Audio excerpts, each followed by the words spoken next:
Praise Lord.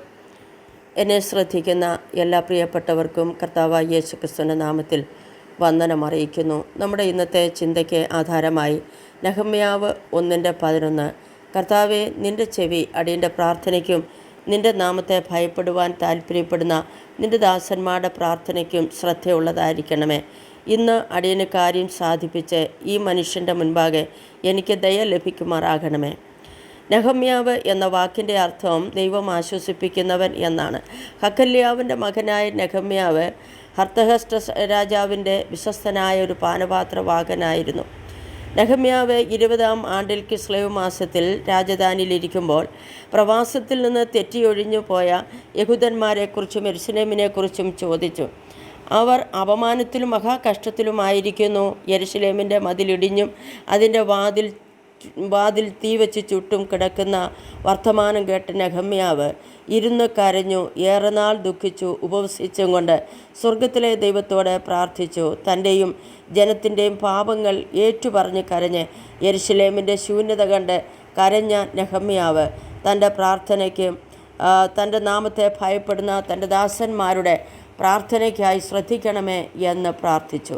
അങ്ങനെയെങ്കിൽ ദൈവസന്നിധിയിൽ നെടുവീർപ്പിട്ട് കരയുന്ന ദൈവപൈതൻ്റെ പ്രാർത്ഥന ശ്രദ്ധിക്കുന്ന ദൈവമാണ് നമുക്കുള്ളത്.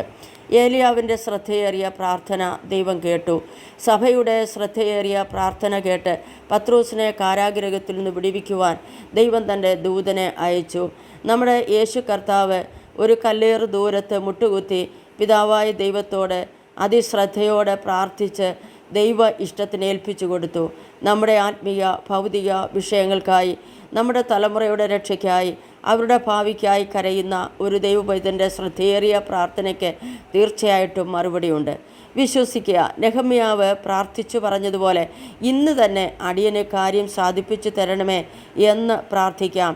നമ്മെ നിന്ദിക്കുന്നവരുടെ മുന്നിൽ, പകയ്ക്കുന്നവരുടെ മുൻപിൽ ദൈവത്തിൻ്റെ ദയ ലഭിക്കുവാൻ, നന്മയുടെ അടയാളം തരുവാൻ പ്രാർത്ഥിച്ചാൽ ദൈവം കാര്യം സാധിപ്പിച്ചു തരും. നമ്മുടെ തലമുറയ്ക്ക് വേണ്ടി അവരുടെ നന്മയ്ക്കായി സംസാരിക്കേണ്ടിയവരോട് ഇടപെട്ട് ദൈവപ്രവൃത്തിക്കായി പ്രാർത്ഥിച്ചാൽ ദൈവം തീർച്ചയായിട്ടും ദൈവത്തിൻ്റെ അത്ഭുതം കാണുമെന്ന് നാം പൂർണ്ണമായി വിശ്വസിക്കുക.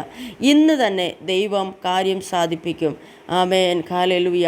അതുകൊണ്ട് ദൈവം നമ്മെ ആശ്വസിപ്പിക്കുമെന്ന് അർത്ഥമുള്ള നെഹമ്യാവ് പ്രാർത്ഥിച്ചതുപോലെ ആത്മഭാരത്തോടെ പ്രാർത്ഥിക്കുമെങ്കിൽ ദൈവം നമ്മൾക്ക് ആശ്വാസപ്രദനായി നമ്മുടെ കൂടെ ഇരുന്ന് നമ്മുടെ കാര്യം ഇന്ന് തന്നെ സാധിപ്പിച്ചു തരുമെന്ന് വിശ്വാസത്തോടെ പ്രാർത്ഥിക്കാം. ഈ വചനം നമുക്ക് അനുഗ്രഹമായി തീരുമാറാകട്ടെ. ആമേൻ.